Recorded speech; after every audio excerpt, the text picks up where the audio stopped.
Board of Supervisors. Madam Clerk, please call the roll. Joe Nevs, Richard Valley. Here. Doug Verboon. Here. Rusty Robinson. Here. Robert Thayer. Here. All 5 members are present. At this time, would you please rise for invocation from Pastor Tyler Jones, Lineage Church. Morning, Pastor. Bow your heads with me. Father, we just thank you for this board. We thank you, God, for just the people in this room who are helping make our city better. And I just pray for peace and clarity as they discuss and strategize what's on today's agenda. And that, God, we just thank you for each and every person in this room. Would you give them strength and just an extra dose of peace this morning? In Jesus' name, amen. Yeah. And for Mayor Mark Kyrus, would you please lead us in a flag salute? Yeah. Ready, salute. I pledge allegiance to the flag of the United States of America and to the republic for which it stands, one nation, under God, indivisible, with liberty and justice for all.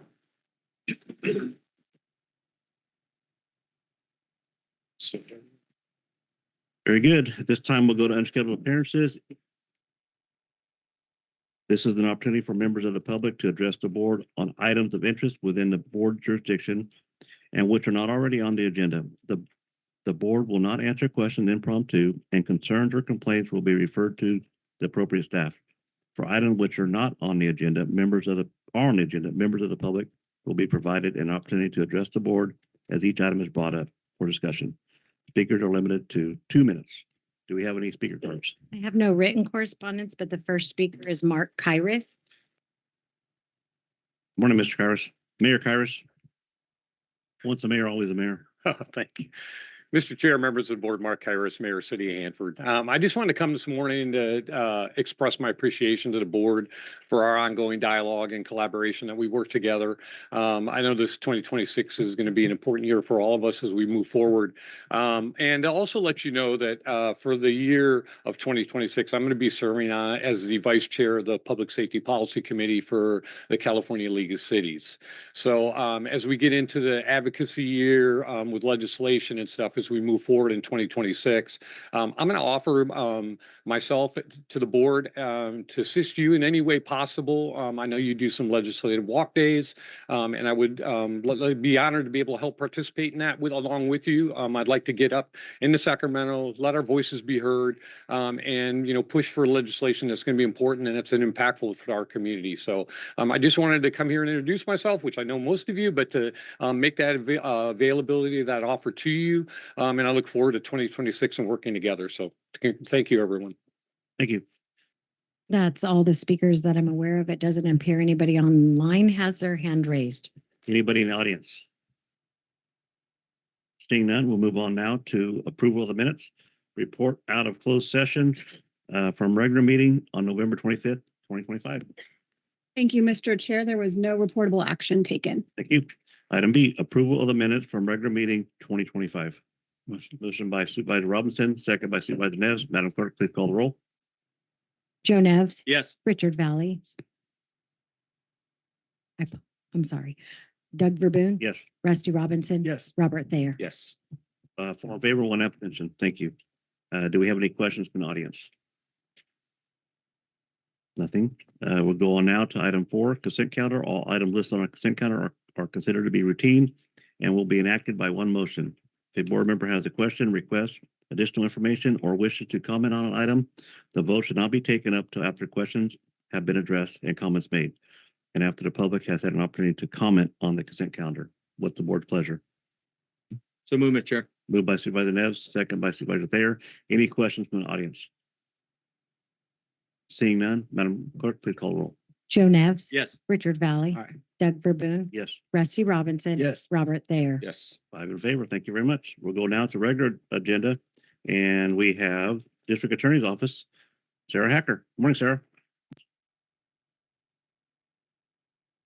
Oh, and we have new Sheriff Dave Putnam. Yes, Good morning, Sheriff. doing a joint presentation for a really important topic. I just wanted to say that we're just here to gather together today to confirm our commitment to protecting our roads and keeping us safe from DUI drivers.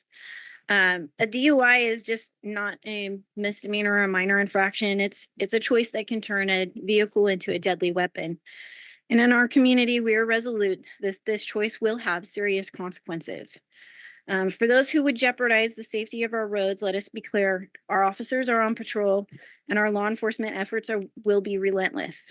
We're increasing patrols during high-risk hours and holiday weekends. Several of our local law enforcement agencies have secured funding for additional patrols during the holiday season. The district attorney's office is prosecuting every DUI case that can be proved beyond a reasonable doubt with the goal of seeking accountability, justice, and sentences that truly reflect the severity of the crime. In 2025, our office filed 434 DUI cases. Almost half of those 434 cases involved DUI drivers that had twice the legal limit.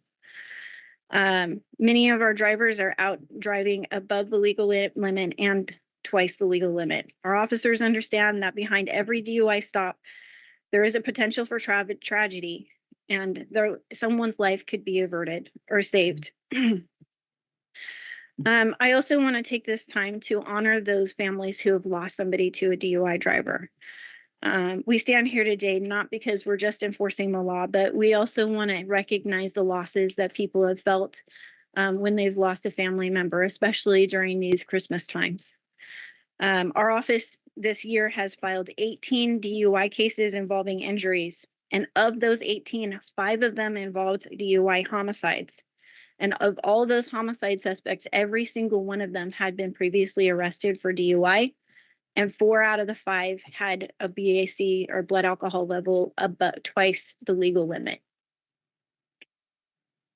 So we have a call to action today, and we hope that this board joins us in standing up against DUI drivers and to acknowledge that this may be a wonderful time to share and celebrate each other's company, but this is also a time to be responsible, get a designated driver if you're going to drink, and to keep our roads safe.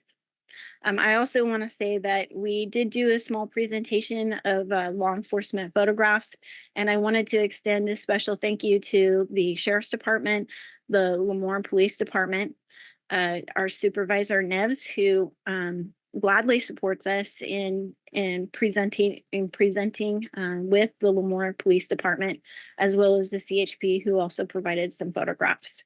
And again, I want to extend a thank you to everybody, to all of our law enforcement agencies here in the county. Everybody has shown a great deal of dedication. They've secured extra funding in order to support patrols. They've had extra shifts this holiday season to ensure that our roads are safe. And again, I want to thank each and every one of our law enforcement officers who go out in the cold and the fog, risk their own lives to ensure that everybody else is safe. And I'll turn it over to Sheriff Putnam. Thank you, DA Hacker. Hey, good morning, Mr. Chairman, members of the board. Dave Putnam, Kings County Sheriff. And I just want to say that I absolutely concur with DA Hacker, and the Sheriff's Office is in full support of this resolution to ensure a season of safety. And we too are dedicated to proactive DUI enforcement. To date, in 2025, the Sheriff's Office alone has made over 80 arrests for DUI. May not sound like a lot of arrests, or a huge number, but to me that is a huge number, especially with the amount of services available and the proliferation of rideshare and other available options. And in addition to the 80 fresh arrests, the Kings County Sheriff's Office has made over 150 warrant arrests related to DUI, either failure to appear, failure to pay fine, various reasons why warrants are issued for DUI, but we've made over 150 arrests so far this year.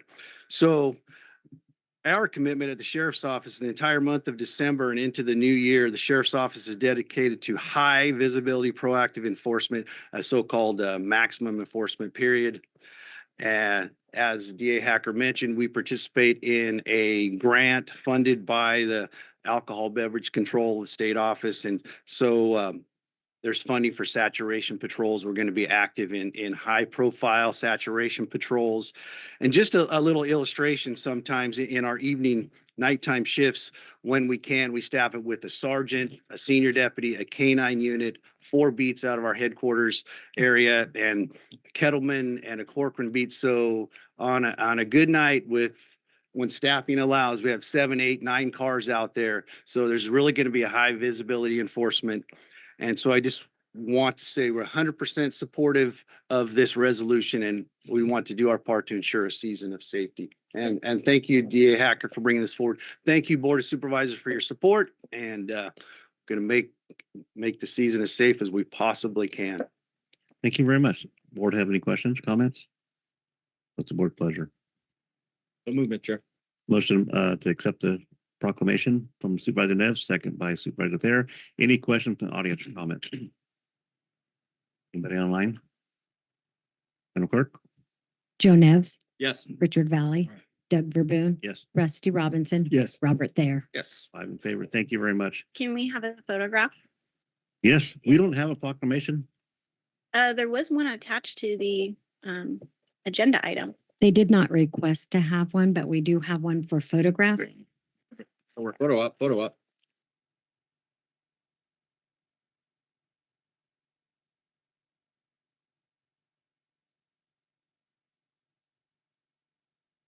Have a little more PD and have them all come down? Yeah. Even though Mike likes my wife better. And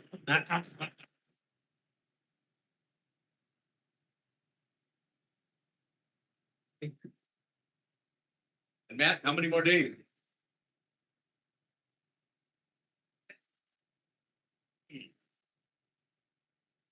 Trying to get out of it. I was fashionably late because of it. Yeah. Gonna be out now. Yeah. Here. One more. Oh, one more. I'm going where you. Like this.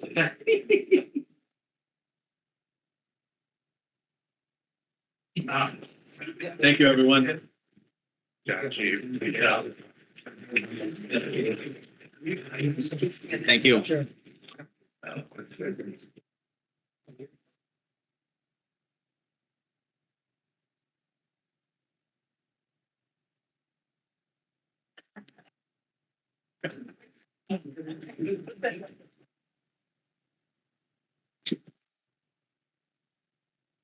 Okay, we'll go to the next item, which is item B, election. Lupe Villa. Morning, Lupe. Morning. Chairman, members of the board, Lupe Villa with the Elections Office. Hope you guys having a good morning. I come before you to present and to ask that your board accept the statement of vote for the statewide special election that was held on Tuesday, November 4th, 2025. The statement of vote was submitted to the state on December 2nd, which is last Tuesday. The reason why I didn't do that then was because we're dark, so there was no meeting that day. So I'm here today to do that. A copy of that statement of vote is being provided to you guys, both in paper and electronically. Pursuant to California Election Code 15372, as the register of voters, I'm required to prepare and submit a certified copy of the statement of votes to the governing body, which is you guys. Now, I would like to share the statement of vote with you and the public. And before I do so, I would like to share with the board and the public some statistical information that reflects the turnout of the November 4th, 2025 statewide special election, along with some historical data that we have captured regarding other special elections. During the November 4th, 2025 statewide special election, Kings County had 58,435 registered voters and experienced a just over 50% turnout overall. Just about 59,000 ballots were mailed out. 29,270 ballots were returned to our office for processing. And if you pay attention to the PowerPoint number 1, you're going to see a breakdown of registration in regards to supervisorial district within Kings County. Supervisorial District 1 has got 10,403, 8,282 for District 2, 15,219 for District 3, 10,953 for District 4, and lastly, 13,586 for Supervisorial District 5. The political party registration is reflective of 24,252 for Republican Party, 17,920 for Democratic Party. No party preference is 11,580.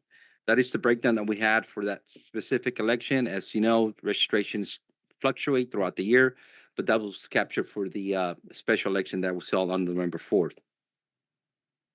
Slide number 2 is going to be historical data that we captured from previous elections. We'll go back to 2003 when Governor Davis was recalled.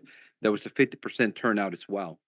And if we fast forward to 2021, when Governor Newsom's recall efforts were underway, we had a 50% turnout. So with the special election, again, we're at 50%. It's not uncommon for those elections to have that type of turnout. You know, statewide, it's the same turnout that we had, just over 50% as well. If you go to page 3, that is the special election turnout that we had here. As you can see, 58,435 folks were registered to vote. 2,651, just under 10% voted in person. And when I say voting person, not specifically election day, but including the early days, early voting, which is Saturday, Sunday, Monday, and Tuesday collectively, for a total of 29,270. You can see that mainly the majority of your votes come in by mail or vote by mail turnout. So it's just over 90% of those votes came in by mail. So the in-person turnout is as popular as it may be. As you guys may know, it does not take account in regards to the bulk of the turnout. So statewide, you'll see 50%. That's not too bad, being a election that was called fairly quickly. So a 50% turnout on special elections is not uncommon. We move forward to slide number 4. That is the results that we had for the special election. Prop 50 failed in Kings County by 58% to 41 of yes. And then we had a second contest on the same ballot. It was for Reeves Census School District. It was an appointment to Area 4. Luis Montoy took that contest with 120 votes, 55% of that. And Lupe Chavez had 86 votes with 39%. So that certificate has been submitted to Reeves Census School District for their appointment for Luis Montoy to take that Area 4. PowerPoint number 5 is going to be the activities that we had for the Prop 50 special election. We had 5 vote centers, including my office. You can see that the Kings County multi-purpose room, we converted that into a vote center. By far the busiest center that we have. Why? Who knows? Many people feel that they're being, I don't know, I guess official by coming to the government center and canceling their vote, but they're welcome to do that. We had 885 people show up, or 885 people regular votes, not including the provisional and conditional votes, which is 73 for a total of 958. Avenel had a decent turnout as well at 193. That's pretty good for the city of Avenel. Number 6, it's going to be the way the ballots were received by my office. We in Kings County deploy 11 drop boxes throughout Kings County. 2 of them are here in our government center, one right in the parking lot. The second one is right outside our office. And the busiest ones are going to be obviously the one here in our parking lot, followed by the one at Grangeville, Hanford High, and then followed by Lemoore Parks and Rec. Those 3 boxes get used quite a bit. For a total of 14,708 ballots came in that way. 10,047 by U.S. Postal Services. 1,861 were delivered by in person, either at a vote center or my office, for a total of 26,619. And with that said, I would like to take the opportunity to say thank you to all those folks that assisted us with administering the election, including my staff, for the hard work and dedication. And I also want to, send a shout out to Calbert, I believe it is, our county mascot, came and hung out with us. He did some ballot retrieving and ballot preparation, took some pictures, and I'm sure you guys enjoyed that in the newsletter that was sent out earlier last month. So with that said, I'm available for any questions if you guys have any. Thank you, Lupe. Any questions for Lupe? Right there. Nope. Oh, go ahead. No, you can. So on this document, yeah, I just had a quick question. So I know the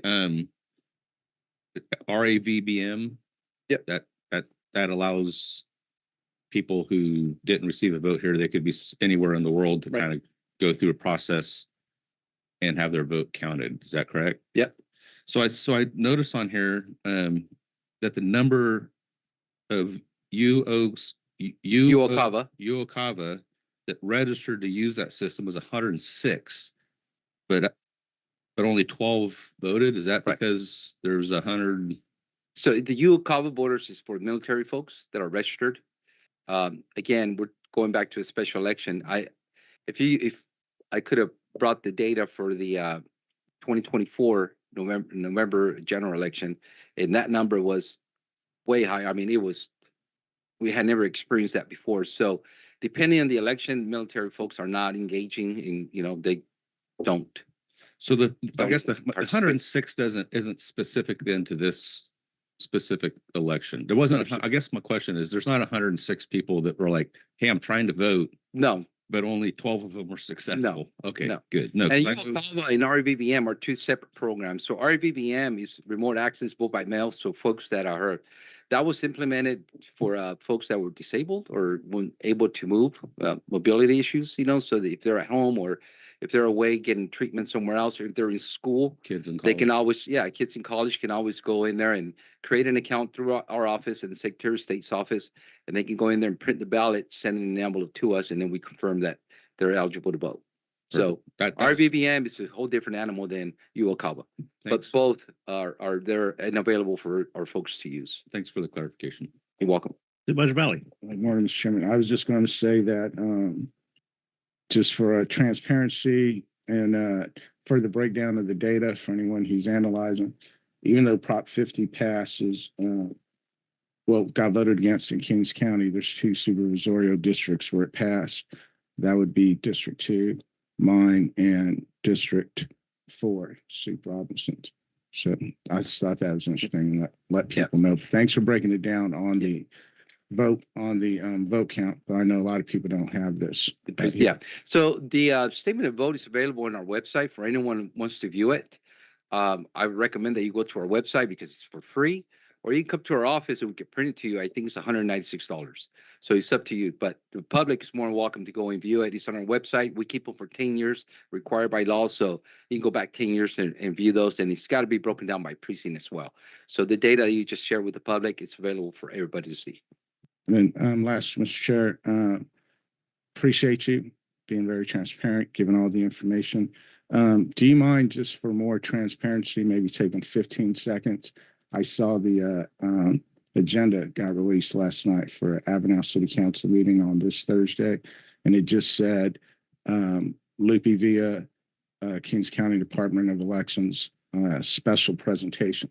But there's nothing in the background packet, or that's the only outline on the agenda. Yeah, so I mean, the special presentation could be is going to be us taking to them the certificates of sufficiency for the 4 recall efforts that they had. Everyone on the board, with the exception of Verdugo. Verdugo's was due last Friday, the 5th, and there was nothing turned in. So those efforts are officially failed by now. So on Thursday, December 11th, I'll be at the Avenel City Council meeting, introducing, giving them the certificates of sufficiency, meaning they met the required signatures, and we'll be having a recall election. Thank you. So the Avenel City Council will have the opportunity to call a meeting at the election at that meeting, or they can call it within 14 days of that meeting. So we're looking forward to working with Avenel and trying to get this recall election on the way. It's 14 or 10 days. 14 days for the city council, for the governing body to call the election is 14 days. If they fail to do that in 14 days, I get 5 days. So we're ready to pull the trigger either way. Thanks for the clarification. Thank You're you. welcome. Any other questions or comments? Motion by Supervisor Robinson, second by Supervisor Neves. Any questions from the audience or comments? Online? Nobody? Okay, Madam Clerk? Joe Nevs, Yes. Richard Valley, Doug Verboon, Yes. Rusty Robinson, Yes. Robert Thayer. Yes. Okay, 5 in favor. Item passes. Thank you. Thank you so much. And I also want to bring attention to our next cycle, 2026, for our June primary. We're going to start accepting, people can start pulling the paperwork come this Thursday, December 11th. So anyone's interested in filing for office, they can go and pull their signatures in lieu and start the process. Thank you. Thank you, guys. Okay, next item C, Human Resources. Ashley. Morning. Mr. Chairman, members of the board, Ashley Hernandez, Human Resources Analyst. I'm here today to recommend that the board authorize the Director of Human Resources and designated staff to sign the successor agreement with the Prosecutors Association. The county's agreement with the Kings County Prosecutors Association expired June 30th, 2025. Negotiations began in March 2025 and had been conducted in good faith. A successor agreement was reached between the parties for a term beginning July 1st, 2025 and ending June 30th, 2027. In the first year of the agreement, employees will receive a salary increase of 3 ranges, approximately 3%, effective December 8th, 2025. In the second year of the agreement, employees will receive a salary increase of 2 ranges, approximately 2%, effective July 6, 2026. Effective December 8th, 2025, employees will be granted 20 hours of professional vacation in addition to the 100 hours granted pay period 15, 2025, of which they can sell back 120 hours during the fiscal year. Effective July 6, 2026, employees will accrue 120 hours of professional vacation in the first full pay period of each fiscal year or prorated upon hire date, with the option to sell up to 120 hours each fiscal year at their hourly rate of pay. Any remaining professional vacation balances not used by the end of each fiscal year will automatically be cashed out to the employees. Other benefits included in the agreement also became effective December 8th, 2025. The deferred compensation match was increased from $2,500 to $3,000.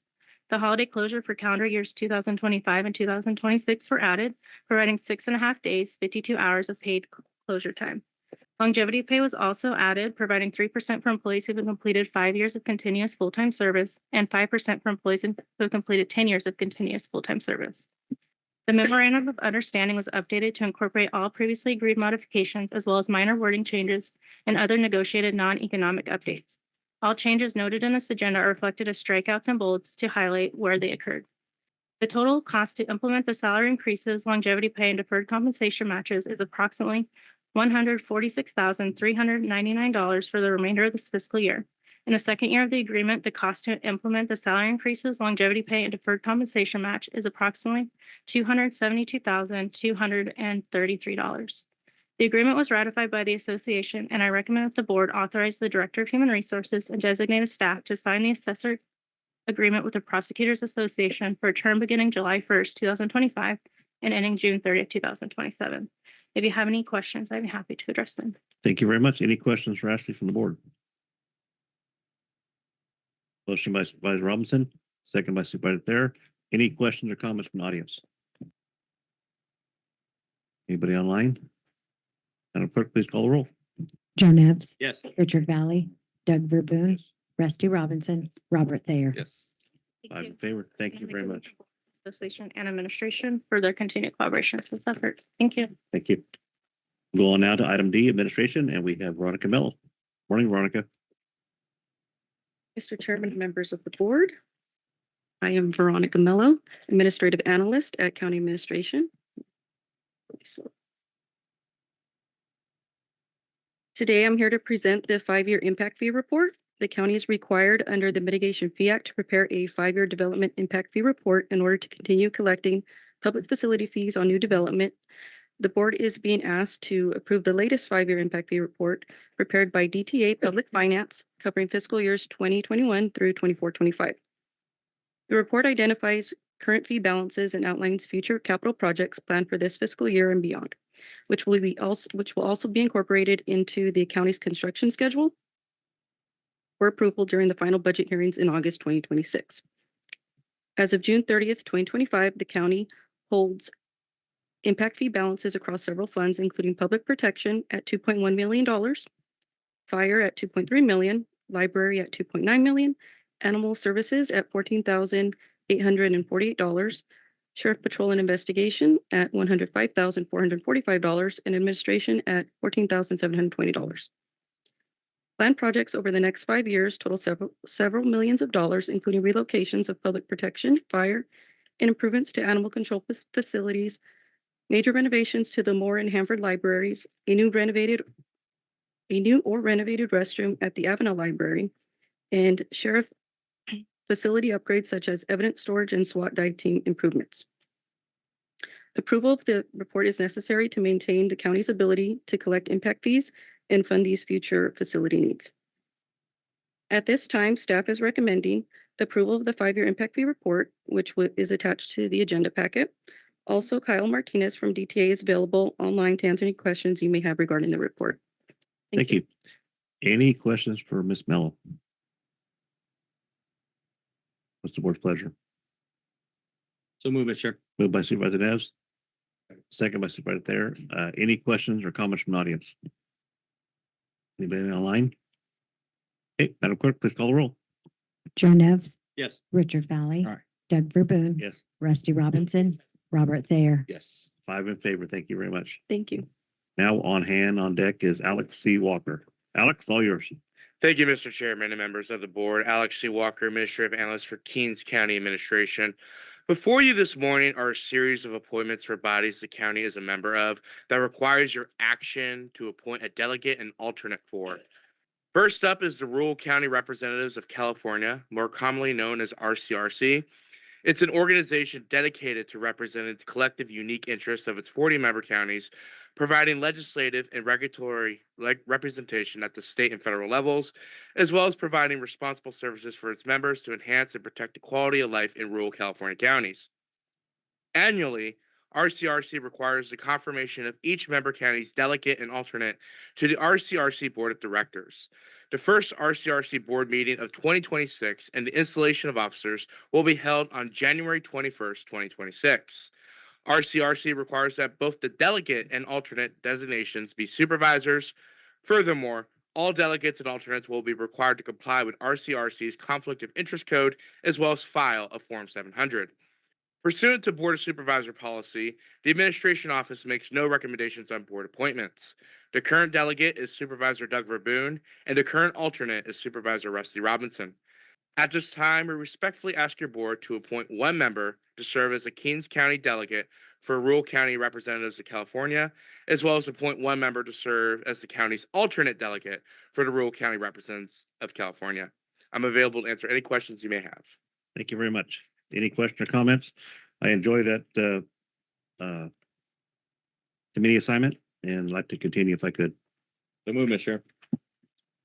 Are you, sorry, Mr. Chairman, are you and Sue Robinson, are you guys appointed members for items 2 through 5 as well? Yeah. Council, do you mind if we just take up a motion for all of these listed So here? we do to so someone else wants to be an alternate. Okay, I understand. Okay. So we have motion by Supervisor Neff, second by Supervisor Thayer. Any questions from the audience? Madam Clerk, please call the roll. Joe Nevs, Yes. Richard Valley, Aye. Doug Verboon, Yes. Rusty Robinson, Yes. Robert Thayer. Yes. Okay, item 3.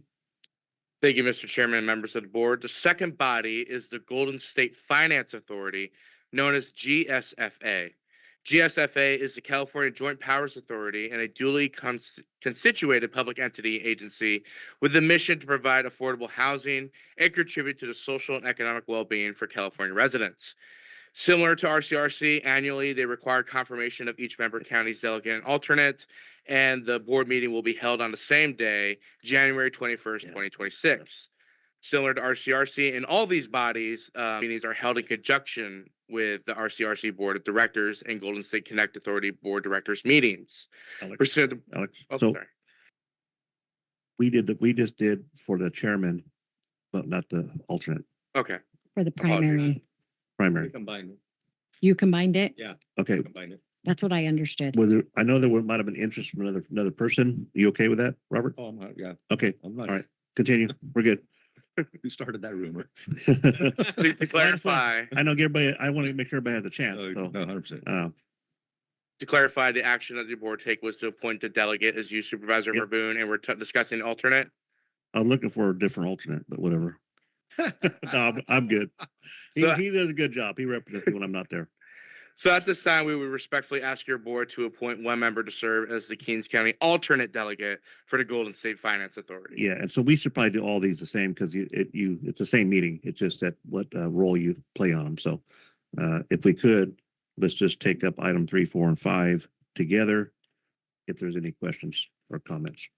So move, Mr. Chair. Moved by Supervisor Neves, Second, Second Steve by Robinson. Supervisor. Steve Robinson is vice. Yep. Is alternates. Second by Supervisor Valley. Madam, any questions from the audience? Madam Clerk, please call the roll. Joe Nevs, Yes. Richard Valley, Aye. Doug Verboon, Yes. Rusty Robinson, Yes. Robert Thayer. Okay, Yes. 5 in favor. Thank you, Alex. You're off the hook now. You don't have to read it all. Yeah, exactly. They'll be buying drinks at Fugazi's after the meeting. No. I got a meeting. I got to be at this. With designated drivers. That'd be Kerry Martinez. So, so we'll move on now to item number 6. We have a study session, and it's administration, Alex C. Walker. Thank you, Mr. Chairman, members of the board. Before you this morning is a study session for your board to receive an update on the county's responsibilities and obligations to special districts that operate in Kings County. On October 24th, 2025, the board reached a consensus and directed staff to bring a study session on this topic, including community service districts and public cemetery districts that operate within the County of Kings. This study session also outlines specific requests received from the Corcoran Cemetery District and a proposal from the City of Corcoran. Because this body of law is very specific and nuanced, it is important to establish some baseline definitions. In the interest of time, in short, special districts are a form of local government created by a community to deliver specific services essential to their health, safety, and well-being. Special districts provide a variety of services, including but not limited to water, wastewater, police and fire, hospital, cemetery, parks and recreation services as well. Special districts have a defined geographic boundary and service area where the special district will provide those very specific services. There are several different types of special districts, and each would have their own body of law establishing the services it's authorized to provide, its powers, and the process for its formation, elections, funding, and operations. In Kings County, some examples include a community service district, a public utility district, and a public cemetery district, to name a few. Again, each type has its own unique rules and regulations that are applicable. The agenda item attached outlines this context further, citing the governing laws for each. Another important context for the study session is that some types of special districts can be either independent or dependent, depending on the structure of their governing board. Independent special districts obtain their authority directly from the community they serve and operate independently from other government bodies, such as a city or a county. Dependent special districts are closely tied to another unit of local government. Generally, this would be a county board of supervisors, city council, or their appointees, and they serve as a dependent special districts board and controls that district's budget, management, and operations. In Kings County, all special districts are independent special districts that operate independent of Kings County. As independent governmental entities under state law, each special district in Kings County is responsible for its own operations and finances. In most circumstances, the county has no obligation or responsibility to a special district, including a public cemetery district, outside of what is explicitly defined by law, such as collecting and distributing property tax revenue. Typically, special districts are funded primarily by a small share of the county's property tax revenues. These property taxes are calculated upon the assessed value of the land and improvements for each parcel and are placed on the property tax bill for each parcel. The county collects property taxes on behalf of the special district and distributes the funds to the special district. Some special districts, such as the water or public utility districts, are also funded by service charges. As you can see on this slide, in total, the county has 23 special districts, of which include 3 community service districts and 1 public utilities district. All these special districts are legally entitled to a portion of the county's 1% of property tax revenue collected. As we move on to the next slide, collectively, this represents an approximate of 6.16, or about 6 cents to every dollar. We're still waiting for the slide to change, which shows the graph, but on screen now, you can see the property tax dollar image, which outlines this further, with special districts being the brown portion of the dollar. For fiscal year 24-25, this totals to about $7 million of the total property tax collected by the county. And for fiscal year 25-26, the calculations are underway, and the amount received by the AB8 apportionment factor is likely to change due to property taxes received and collected. One example of a legal obligation the county has to a special district is the support for audit compliance. You may recall that on March 14th, 2025, the county received a civil grand jury report entitled Home Garden Community Services District, where the civil grand jury outlined findings and recommendations related to the Home Garden Community Services District. The county responded to this report on May 20th, 2025, acknowledging both its commitments under California Government Code Section 26909, noting that the county is not solely responsible for the district's compliance with audit requirements, as they are an independent special district. Another example is that some special districts bank with the county. These services vary by the special district, but generally, this includes holding money, cutting checks, and other financial services. For some special districts, the county will collect any delinquent fees on the special district's behalf. And unlike other governmental entities that bank with the county, special districts do not pay the county for these services due to historic board direction. The board may, in its discretion, choose to charge for these services in the future. The county may also enter into agreements with special districts and may, at its own discretion, choose to provide discretionary operational or financial support. The county has previously provided discretionary financial support to special districts, specifically through its American Rescue Plan allocations known as ARPA. A total of $500,000 was allocated to community service districts and public utility districts by the board on August 3rd, 2021. The funding provided household assistance via utility back bills to Armona Community Services District, Home Garden Community Service District, the Kelman City Community Services District, and the Stratford Public Utilities District, known as SPUD, in response to negative economic impacts of the pandemic. It is recommended and approved that a portion of the unspent funds be allocated to support repairs to the Home Garden Community Services District splash pad, bringing the total for the project around $457,000, with the remaining balance of unspent funds redistributed to other ARPA projects.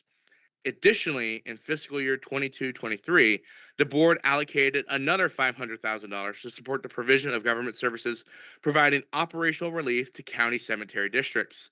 The board also allocated $1 million for operational relief and drought relief for county community service districts. Under this allocation, local community service districts were able to request relief funding related to eligible identified burdens, with $105,000 being spent to date. Additionally, the board allocated $50,000 for SPUD water storage tank, the drilling equipment for a new well, and another $50,000 spent to date completing the project. The remaining funds were redistributed and recommended in ARPA projects adopted by the board on October 29, 2024. With this context established, it is now appropriate to outline the requests received by the Corcoran Cemetery District and a proposal from the City of Corcoran. On October 16th, 2025, the Corcoran Cemetery District reached out to the county, inquiring if there was a capacity to provide financial support. The Corcoran Cemetery District indicated that it was about $150,000 short of their funding needs. As noted previously, the Corcoran Cemetery District is currently an independent special district. The Corcoran Cemetery District explicitly notes on its own website, under the Rules and Regulations section, that has absolute control of the cemetery operations, and every particular is vested in the Board of Trustees of the Corcoran Cemetery District. It should be noted that the Corcoran Cemetery District has previously received financial support from the county in the amount of $100,000 from an ARPA allocation described earlier in the presentation. Furthermore, the Corcoran Cemetery District banks with the county at no cost with the following balances. Under its endowment reserves, it has $356,888.75, but these are restricted funds. Under the ground improvements and roads section, it has $154,306.43, and these are typically for your improvement funds. Pre-need at $182,845.49, which is also restricted, and with a general unrestricted balance of $146,645.32. The Corcoran Cemetery District is requesting an additional $150,000 to support its current operational needs and savings. Under the California Constitution, under Article 16, Section 6, it grants the county treasurer the power and duty to make a temporary transfer of money in custody upon the resolution of a board of supervisors directing such temporary transfer. Such transfer of funds to any political subdivision shall not exceed 85% of the anticipated revenues to receive, and shall be replaced by the revenues accruing to such political subdivision. This means that under this authority, the county could likely advance the Corcoran Cemetery District $60,000 until they receive their next tax apportionment. However, this amount is only 40% of their funding gap, and this $60,000 would need to be returned to the county when the Corcoran Cemetery District receives their next tax apportionment. The county would also charge interest on this option based on the rate of their investment pool. There is precedence for this type of action.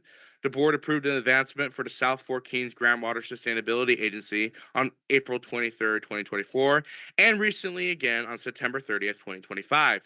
This practice does have an impact on the county's general fund as the county advances the money from its general fund, and the county's general fund is later reimbursed when the special district's next property tax revenue is collected and apportioned. Mr. Chairman, just so I forget. So on the example that you just gave, I think it says Stratford, did we charge them an interest rate? Supervisor, I'm actually unfamiliar on that specific context, but we'd be more than happy to get you an answer. Yeah, and the South Fork is the one that got the advance, and then they pay what the interest would have earned had the money remained in the treasury. I So it's not a set interest rate, but there is a policy. I asked that because you'll recall in 09, we advanced Corcoran Hospital District upwards of 1.5 million with zero interest. And so probably based on that, we shouldn't have charged any interest South Fork either. But I'll save the rest of the comments for when we move on. Thank you, Supervisor. Continuing forward in the presentation related to the Corcoran Cemetery District's request, the City of Corcoran has also inquired if the county would be interested in entering into an agreement to pay for landscaping services for the Corcoran Cemetery District alongside the City of Corcoran to offset some of the cost burdens of maintaining the site. At this time, no proposed agreement terms have been presented. Whereas the county has no legal obligation to provide financial support to the Corcoran Cemetery District or any other special district in Kings County, a decision to provide financial support is a policy decision that rests solely with the boards of supervisors' authority and discretion. A decision to provide the Corcoran Cemetery District with financial support either through a contract or via an advance of its property tax revenue will have an impact on the county general fund. With recent cuts to programs funded by the federal government and the passage of the One Big Beautiful Bill Act, which is known as H.R. 1, the county is experiencing an unprecedented funding constraint and uncertainty. Specifically, H.R. 1, among other provisions, made significant cuts to social safety net programs, including Medicaid, which is Medi-Cal in the state of California, and a supplemental nutritional assistance program, which is known as SNAP or CalFresh, imposing further restrictions that will place an increased financial pressure on the county as well as other California counties. Additionally, clean energy provisions authorized under the Inflation Reduction Act were also reduced, and the county administrative office has taken proactive efforts to monitor these developments and as well as reduce the negative impacts to county operations. As you can see on this next slide, the following options are before the board for discussion. Number one, advance the Corcoran Cemetery District $60,000 until the district receives its next property tax apportionment. This option will have an initial impact on the county general fund, but as stated previously, it will be later reimbursed, resulting in a net zero impact. This option is based on the fiscal year 24-25 actuals, as 25-26 actuals are being fiscal year 25-26 is under active calculation. Number two, enter into a joint agreement with the City of Corcoran to provide landscaping services. This option will also impact the county general fund, limiting discretionary revenues and support for county departments. The exact impact is yet to be determined due to no proposed language being presented. Number three, initiate the process to terminate the current Board of Trustees and make the Corcoran Cemetery District a dependent special district. This option will impact the county general fund, with the exact impact yet to be determined. Number four, your board can take no action, and this option presents no impact to the county general fund. As well as number five, the board may provide other direction, and regardless of what option you choose, staff will prepare an analysis and provide the updated fiscal impact assessment for the option or direction the board discusses and directs by consensus for a future meeting. This is a study session, so there is no formal action for your board to take. However, at this time, we respectfully ask that your board provide direction on the options presented, and staff and I are available to answer any questions you may have. Thank you. Thank you, Alex. Any questions from the board? Supervisor Robinson. Yeah. First of all, well, thank you. First of all, a couple kudos. I believe the new director is Ignacio Larios. And I think the grand jury at different times have asked them to perform some activities, and I think they've done some of that. For example, if you look on the website now, they have 3 of their members listed. I don't believe that was done before. First question though is, are there 5 members or 3? I believe there's 5, but we can confirm that accordingly. Okay. Also, it lists his name, and it also lists the when they have their meeting dates. Before, it didn't do that, didn't list where it was, the date or the time, and that's all done. So I appreciate all that. When was the last time an audit was done? It was in 2012. 2012? Correct. I see. And so do we know? So the last time, Eric? Sorry. Gave me a heads up. So just Hanford Cemetery District was. Can you speak to the mic? Sorry. Hanford Cemetery District was 2024. Corcoran Cemetery was 2018. Lemoore Cemetery District was 2023, and Home Garden was 2013. So those are the last audit reports that we have on file. We reach out, call, email. Most times we get, crickets, but those are the latest audits we have. So the last time that we gave them money, I guess, was during ARPA, and that was $100,000. And do we know how that was spent? I mean, not really. I can't say that with clarity. Like we reviewed, they didn't have the money set aside, and they weren't able to give us like a list of, here's how we spent $100,000. It looked like it was just put into their bank account, their checking account, and bills were paid. Thank you. Supervisor Valley? Yeah. What are you thinking? Yeah, no. I'm trying to save the board some time here. First, I apologize. Honestly, I didn't read the background. I thought from the agenda item, we were going to get a presentation just overall on, there's been a lot of discussion on special districts in Kings County, and I thought we were just going to get a brief on there. But between CSAC and home, I did not drill into this. Save some time here. One, the city of Corcoran has not made any official ask. And so, but I'll take the hit on that because I did reach out to staff, and I had a conversation on let's see if we could take a look to see what it would look like to help the cemetery district between the city of Corcoran and their landscaping personnel and the county. But that's work for me to do on there. So apologize if this is on the agenda right now. I'll work on this in January. So as far as number 2, even though there's no action on it, Mr. Chair, I'd ask the board to consider that as a table. There's going to be some work to do there because I do want to help them based on my last phone call with one of the directors who we had a very respectful conversation, and that led me to call the county to say, hey, how can we help them to take if there is an ability under the new board and the new direction with Mr. Larios to help them out financially. The number 3, as far as determination of board of trustees, I'd ask for the board to look at that as a table as well, even though no action. I believe there's going to be an opportunity to do some relationship building there and see how we could get this in a positive light. The other thing, going back to number 1, I do have questions, and Eric, please. Number 1,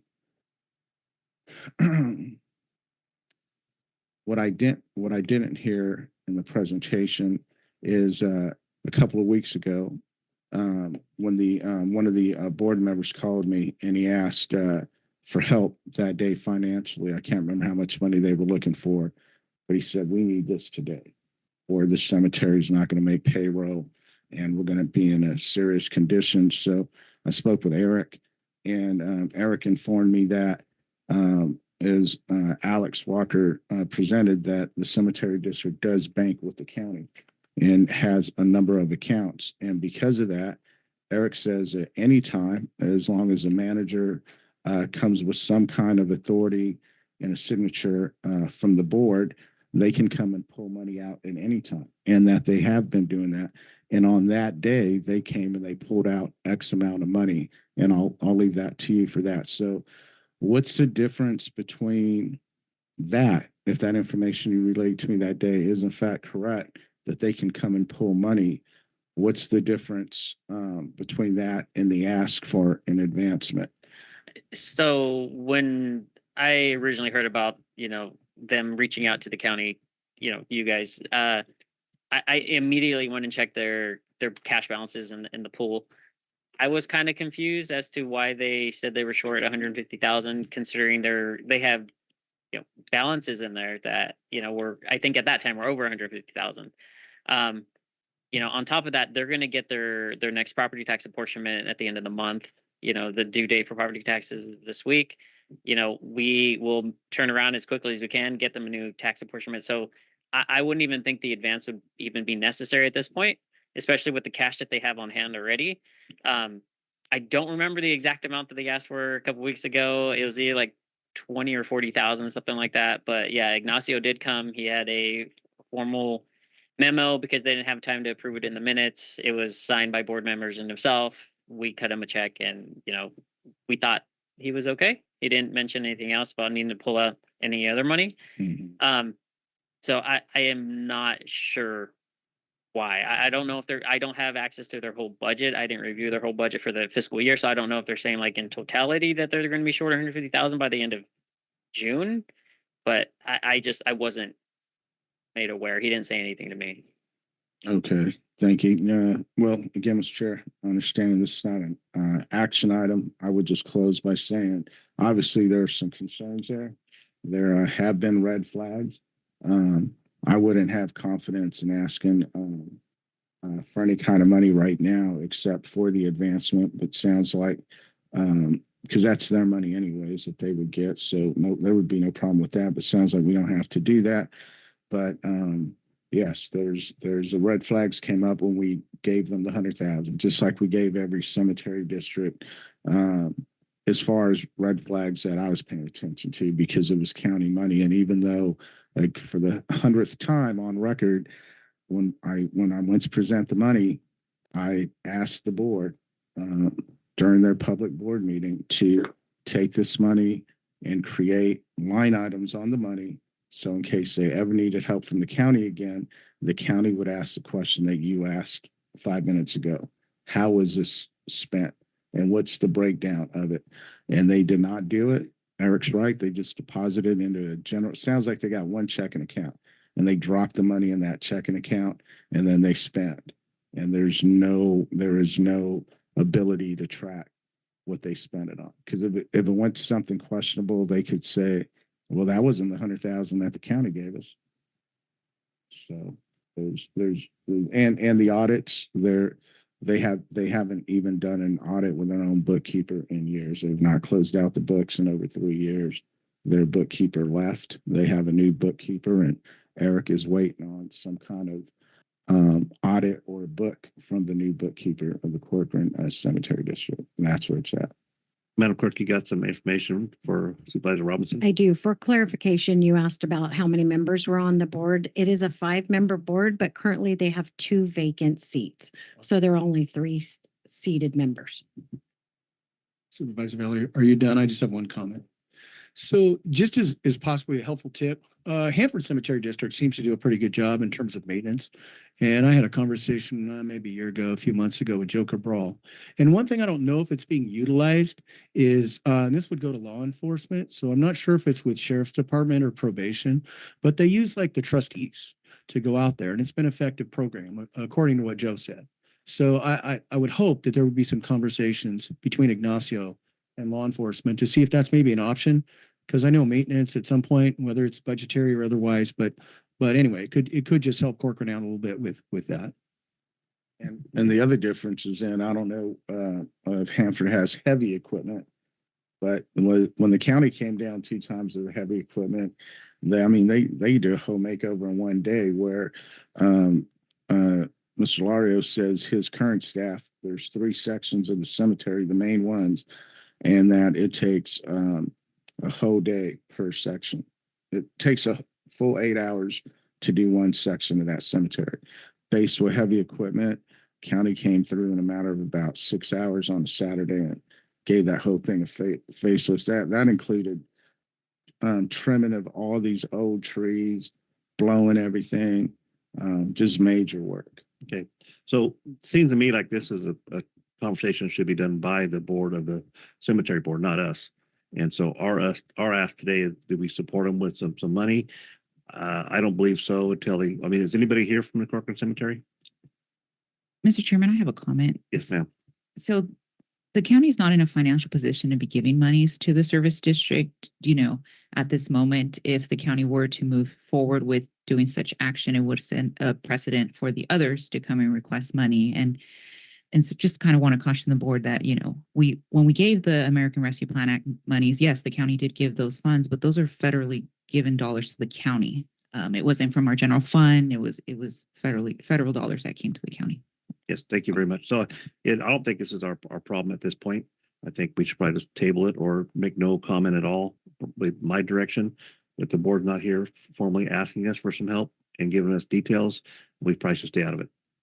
I know I wouldn't like another board talking about my board without my consent, and if they're not here. So seems to me like they're on their way to work it out. They have plenty of money. It seems like they have money coming in their pot and they got money in a reserve. That's better than most people in the whole state of Kings County. So maybe they've been a little bit overreaction. So let's not just stay in our lane and then mind our own business until we get formally asked.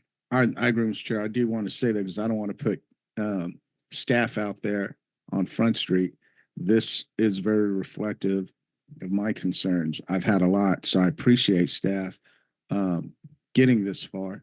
And again, between the last few weeks and Operation Cobble and CSAC and everywhere else we've been, I'll take the hit on dropping the ball that it got this far because I still got work to do as their representative before I would ever ask to agendize this. Well, don't they have a board too, so they could come here if they feel that it's true. important to them. True. But I'm gonna take the hit on this. But thank you, staff, for getting it this far. Okay. So if there's no direction, there's no direction. Correct? Okay. Thank you, Alex. Okay. Any comments from the public? Yes, ma'am. State your name and address for the record.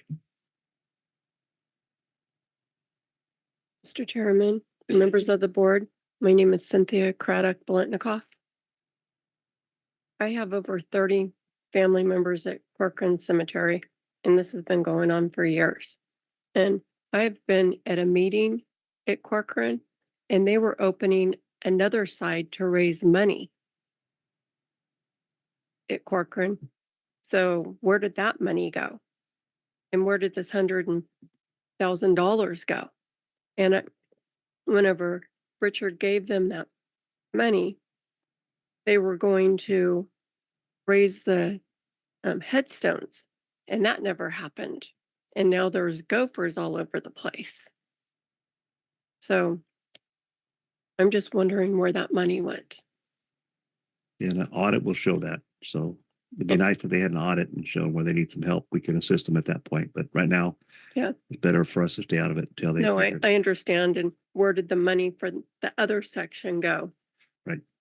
So yeah, if you don't have audit, it's speculation. So we can make up anything we want to make up, and No. it's not fair to them, and it's not fair to us. I understand that. I but- think you're referring to the cemetery district per the Corcoran Journal story. They went to the Corcoran Community Foundation and they asked for thousands of dollars. I can't remember how much. I think my best guess would be 15,000. And they asked for that money to build a wall around the section of the cemetery where they bury people who are cremated. And so it's a little hill. And so I did see pictures of the finished product where they got a stone wall and they went around it. Instead of it just being a dirt hill and the dirt sliding off, they reinforced it, and that they asked for the money for that. They were talking about going even further towards Tulare. So I just wanted to bring that to your attention. So something's going on there. Okay, thank you very much. Do you live in Corcoran? No, I was born and raised in Corcoran. I was gonna ask if you want to serve on the cemetery board. You won't let me. Who won't? You won't, because I don't live in Corcoran. Well, it's not me. It would be the county But ordinance. I was born and raised there, and we left when I was in third grade. Yes, ma'am. But I'm a Kings County resident. I have 30 family members there, but that doesn't qualify me. But I'd gladly be Richard, on the come board. on, help her out. No, I'd be helping you out if I was on the board. This I've is, been on plenty of well, other boards. unless the board wants to bring back an ordinance to an item. that I think if we modifies use your address, existing that'd be an ordinance. interesting story. Yeah. But I've been on plenty of boards. So anytime you'd like to change it, I appreciate that you have an eye on what's going on, because trust me, it's very frustrating on there. And what this doesn't outline is, even though these are independent governing bodies and in some cases get elected, when they don't do their job, people don't reach out to them. They reach out to us and personally me. And it creates a lot of, I'm the kind of individual is, if you reach out to me, it's an issue and it's my district, I don't care what board is overseeing it. I'm gonna put my nose in it and I'm gonna try and fix it. And some people don't appreciate that, but a lot of people do. But that's a lot of freaking work. I'll tell you that right now. With a lot of blood pressure increases. I know, and it's very frustrating to you. And I know Dwayne's your neighbor because I've talked to you before, and Dwayne knows all my family members. Dwayne is my neighbor, and trust me, we talk about this a lot at the fence. And if he would just retire and go back, everything would be wonderful. I wish. Thank you. Well, thank you very much. Okay, we'll move on now. If there's no question or comments, we'll move on now to board member announcements and reports. And so we'll start with Supervisor Neves. Thank you, Mr. Chair. This goes back a couple of weeks. Champion sponsored the Kings County Turkey Trot on November 26th, 27th. Started out with a kids race, 3K walk, 5K walk run. Over 1,000 people attended. Very well ran organization. On Saturday, donated blood at the Visalia Blood Center. And then the Lemoore Christmas tree placement took place on November 30th and attended the ceremony Christmas open house. December 1st, special meeting by the Kings County Behavioral Health Board was replacing the November, December monthly meetings. Transitional housing, as well as information item on Senate Bill 43 with a timeline that's going to enact in January and when the bill becomes law. The reforms are fully in place and should be able to meet all the measures. Special meeting by the Kings County Public Transit Agency took place on December 1st. Public hearing was held as we adjust routes to reflect the new transit center without any comments.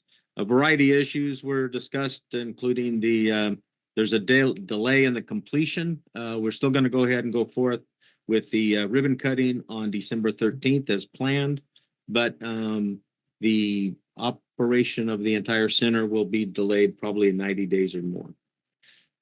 December 3rd, the Cal Viva Public Health Policy meeting held in Fresno. We reviewed the operational charter, which we do annually, and then talked about all the year-end reports and trends in healthcare. Kings County still lags a little bit behind in vaccinations, and some of them, they're all being done timely for students to be able to enter the school. They're just not being done by the time frames set up by many of the health individuals. So we're doing our job. We're just not doing it in the timely fashion that they want for the reporting. A lot of Santa appearances taking place too. Thank you. Thank you. Everybody's there. Thank you, Mr. Chair. Not much to report. I mean, ditto, going back a couple weeks after our last board meeting here on a Tuesday, my wife and I packed up and headed to Southern California. Well, I did. She was already down there. So I drove down there by myself anyway. We spent Easter holiday down in Temecula. Beautiful. It was sunny. I don't think I've seen the sun. It was Thanksgiving. Yeah, that's what I say. Easter. Well, it's the other holiday. It's the other holiday where you eat birds. You got turkey and you got a rabbit. Yeah. We're at the turkey right now. Thanksgiving. Anyway, traveled back early to attend my first CSAC annual conference, and with at least 4 of my colleagues up here. It was a great conference. One of the highlights on day one, I know several of us went and toured Google. The thing that is coming out into the AI world is really cool, but it's also will scare the bejeebies out of you, seeing what is out and available, and just a lot of impacts that they had. Obviously, they were speaking to California State, California County members, and so that the impacts and the things that they had in the AI world was pretty fascinating to see that. And then, of course, attending several meetings throughout the week. And I'll just give you a shout out, Doug. I saw Supervisor Verboon get a birdie on a golf course all by himself, and that is the God's honest truth. Proof. It's proof. Finally got proof. 3 years, no golfing. Not bad. Okay, thank you. Supervisor Valley. Have an eraser on We have stencil. That birdie was legendary, but I'm gonna give you a chance to clarify. Well, how far was the hole? Like 104 yards? 150, 3 par. 150? Yeah. I got it on the green my first drive. With what? 2 feet from the hole. With a driver? Oh yeah. I mean, I don't follow the rules. That's a 9 iron. That's a 9 iron shot, man. I know I might have did 9 iron that one. Congrats on the birdie, though. That's no, either way, however you did no, it. I'll be honest. I mean, I didn't care. I didn't want to practice. I didn't waste any swings. I got there. I'm like, whatever happens, happened. If I don't warm up, I got an excuse, and it got better as time went on. Yes. Like, now I'm ready to go back. I haven't golfed in 3 years, so I'm ready to go back again. A birdie's a birdie. Yeah, that's congrats. That's all I did. I lost a lot of balls. But okay, Supervisor Valley. But I did see you at CSAC. Seriously, you were. I seen you working the rooms everywhere. This man was out every time I went out somewhere. He was standing around talking to people. Oh, you just saw him like this around a group of people. We're working deals, so I'm trying to get on the ag committee to run the ag part. Is that what you were doing? I think you're lobbying. Work out, yeah. Hey, that's what you got to do. I mean, look at Monterey County Supervisor Luis Alejo. He's worked his way in the vice chair, and in a year he'll be the president of CSAC, and all. Council was there as well. Saw her at Google. I looked over and I was like, "Wow, she's here." But yeah, the Google presentation from them young, intelligent minds has some pretty good, interesting stuff that's gonna hit, and interesting to learn their politics as well on some of the things they try to do and how state agencies get in the way of blocking them young folks from trying to make improvements through software, and people just block them even out of the Capitol building. But I enjoyed that conversation. On that, I'll share a little bit. So there is technology out there for AI for fire suppression. And so they have one satellite up in the air right now that can predict a fire. It measures the temperature and the thickness of the brush and the weather, puts it all in a program. And they predicted a Palisades fire 3 days before it happened, and nobody reacted to it. And so they're looking for help, how we can, as individual counties, can support what they're doing. So Napa stood up and said, "Hey, this is what you can help us with." So in the meeting, they scheduled an appointment to go to Napa County and learn how to help it, because CAL FIRE only knows how to put out a fire, not predict a fire. So they don't have a formula to make it work. But the cities have had so many fires, and the counties have so many fires, they want their input in it. So when they do the technology, so there was also another one coming up called I want to say Leapfrog or Jigsaw or something like that. Yeah, both. And you could take a political analysis of an item of a bill or something on the legislative side, put the information in as it goes, and then you can put your information as you need as a county, and it'll tell you if it will work or will not. It won't change what's out there, but it'll put it together to formulate to fit your community. So that was very interesting. So there's a lot of stuff going on. It was an hour, probably 2 hour long, 3 hour long about 2 hours tour. We had a guy chase us down in an Uber to get in there. Anyway, thank you. I missed the bus. In a bit, it was a sales pitch to buy a Google phone, but the first part of it was really kind of scary what they can do with technology, and all young, really young people that have great minds. So I was impressed. That, and you're right, and people should know too. So you have these young men and women in Google doing things that we can't even fathom, and they're telling the counties that on the fire software, right, where they're saying this is math, and we can predict. They started saying they're going to be able to predict fires 3 to 5 years out, and guess who's blocking them when you talk about members of the Assembly and the Senate and the legislature blocking these minds at Google because of the insurance lobbyists, right? Because like these kids, well, these young men and women say, we will make things safer. If it's safer, and then your insurance premiums are going to get lower. Guess who doesn't want your insurance premiums to be lower? Insurance companies. Guess who spends millions of dollars writing campaign checks to senators and assembly members? Insurance commissioners. And then they get blocked.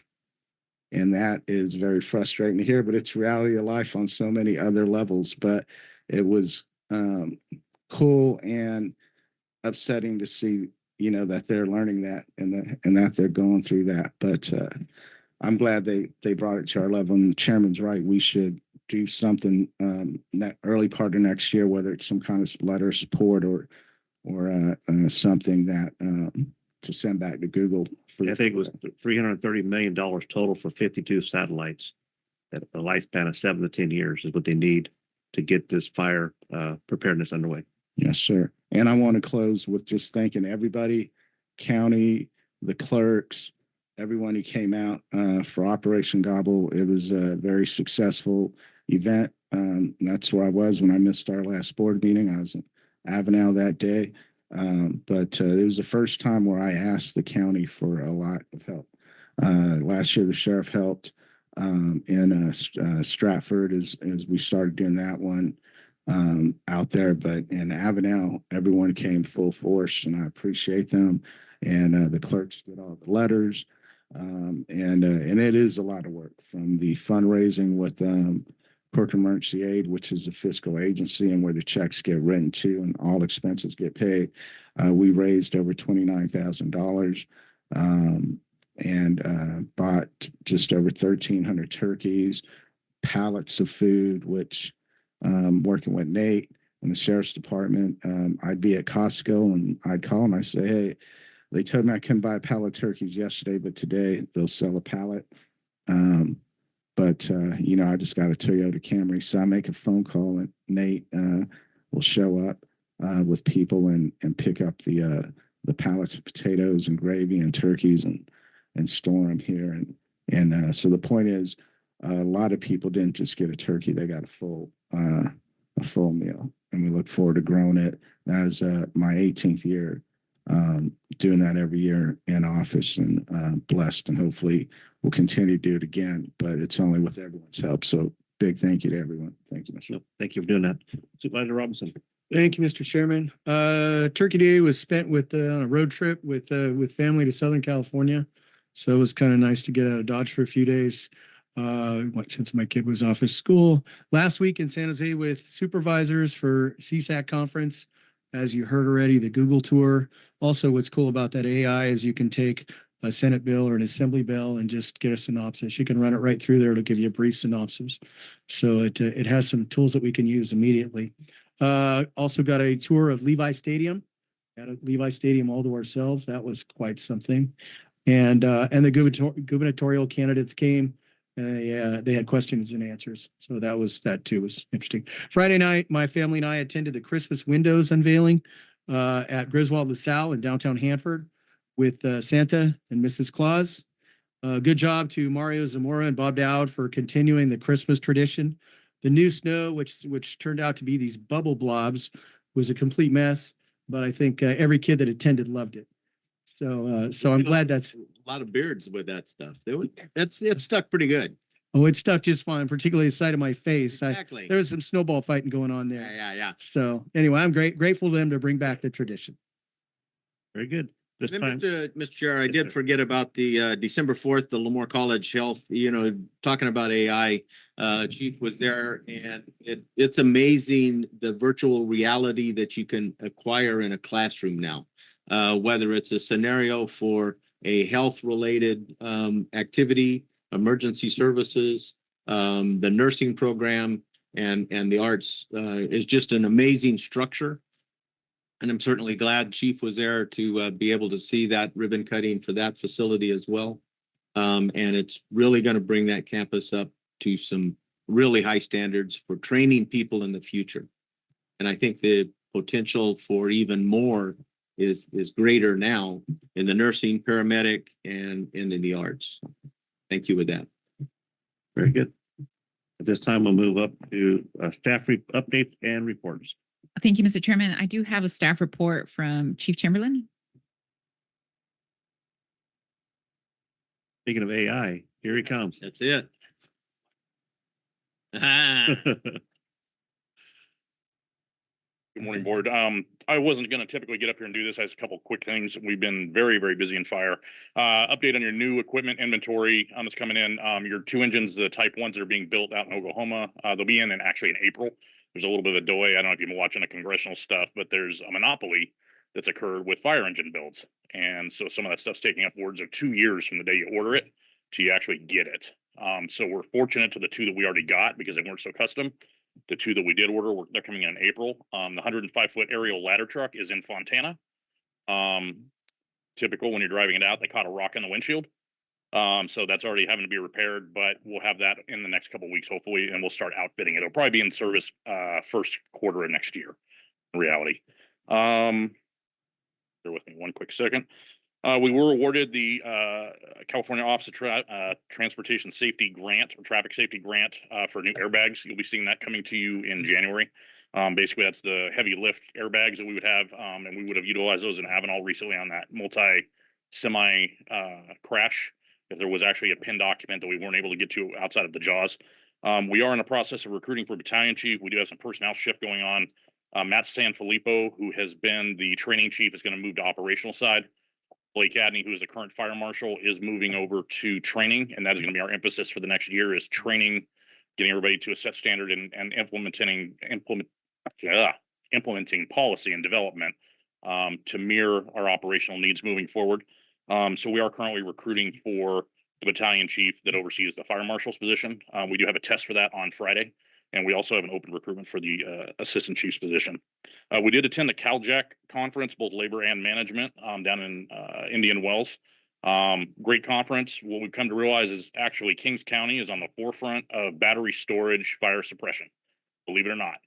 We have personnel that have taken a aggressive approach to this, have gone out, sought their own education related to it. And what I've come to realize is the industry is lacking.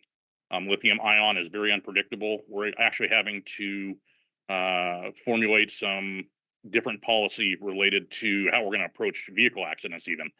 Because if the battery becomes unstable, it could off gas, not only injuring the occupants if we have to extricate them, but also our personnel with the byproducts of the combustion that occurs.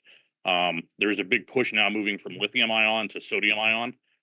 That's where it's starting to head, just so you guys are aware. I don't know if you've seen that or not, but that's kind of where it's heading. So that was a very informative conference. We've been heavily engaged with meetings with behavioral health for the homeless outreach.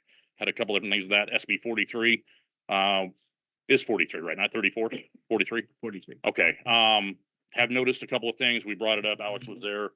Some potential issues that we do see anytime you implement a widespread change like that.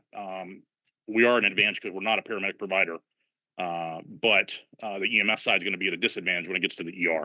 So we're working through what some of those potential problems look like and our best ways to get people into the system. And I think we've already identified a couple of core problems, and I think we've already got some solutions lined up.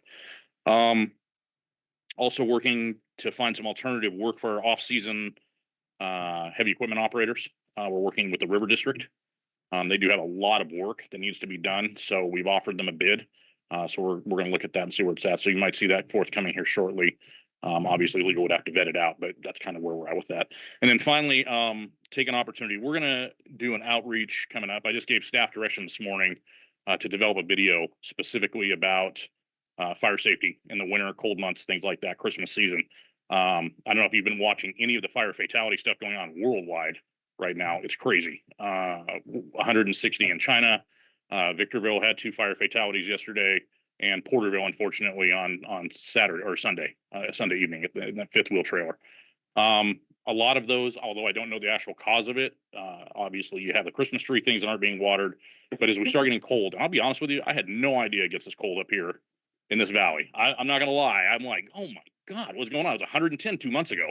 So, needless to say, a very rapid shift. So as I'm watching this and I'm seeing people do things they probably shouldn't do, storing combustible materials close to space heaters, using extension cords that they shouldn't be doing, different things along those lines. So we're actually going to develop a video this upcoming week, talk about it, and we'll post it public on a social media platform on it. But yeah, it's unprecedented the amount of fire fatalities we're seeing immediately right now coming into the cold season. So, but that's where we're at. Now, if you have any questions, I'm happy to answer them for you. So the ladder truck, is it going to be stationed in Armona when it's done?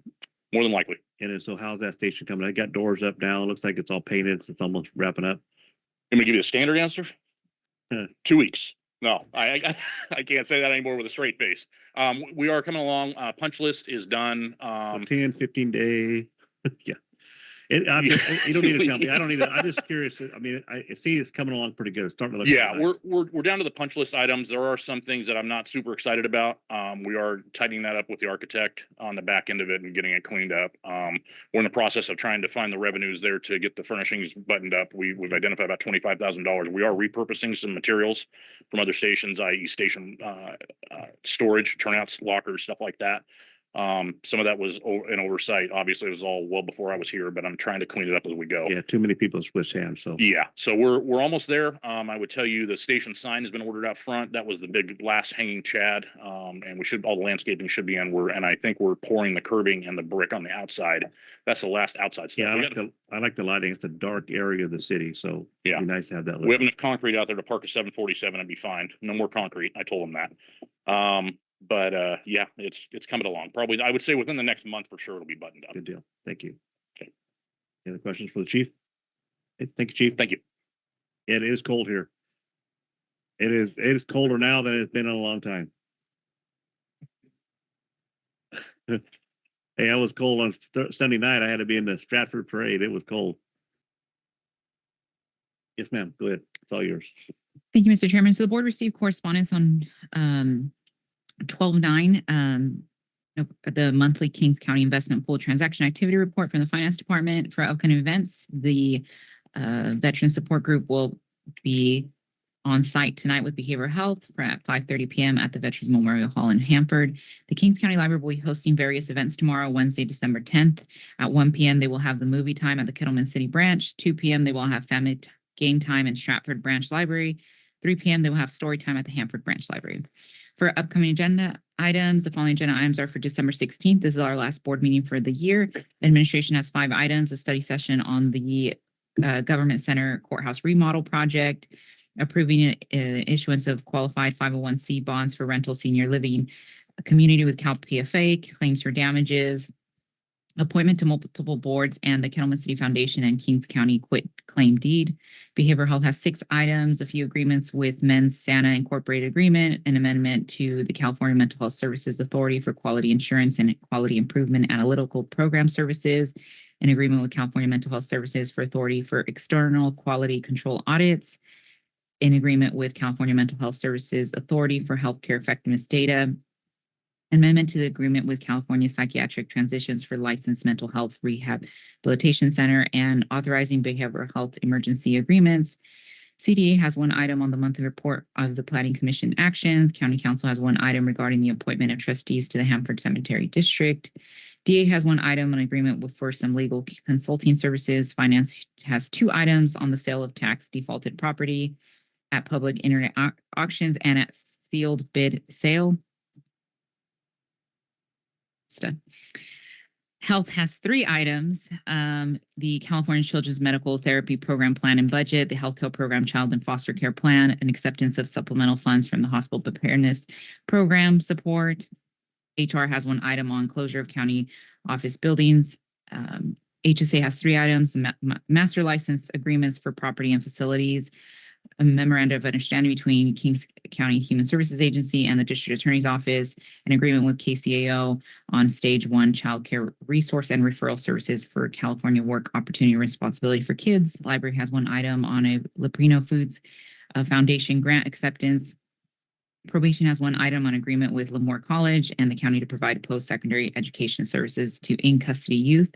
Public Works has 3 items: an award trucking bid, an award accepted dedication of parcel map, and accept final map of track summary. And lastly, the sheriff has one item on detentions, firearm purchases, and that concludes my report. Thank you, Mr. Chairman. Thank you very much. At this time, we'll turn it over to County Council for items on closed session. Thank you, Mr. Chair. The board today will hear item number 1, conference with legal counsel, anticipated litigation. Lisa Atalano, Workers' Comp Appeals Board case. Item 2, conference with legal counsel, anticipated litigation, 2 cases. Item 3, conference with legal counsel, existing litigation, Carrie Rosas v. County of Kings. Item 4, conference with legal counsel, anticipated litigation, 2 cases. And lastly, item 5, conference with legal counsel, existing litigation, County of Kings versus Green Galaxy Builders. I'll turn it over to you for public comment. Thank you. Any comments from the public? Any comments from the board? Okay, at this time, we'll adjourn and we'll be back here next Tuesday, December 16th at 9 a.m. Thank you very much.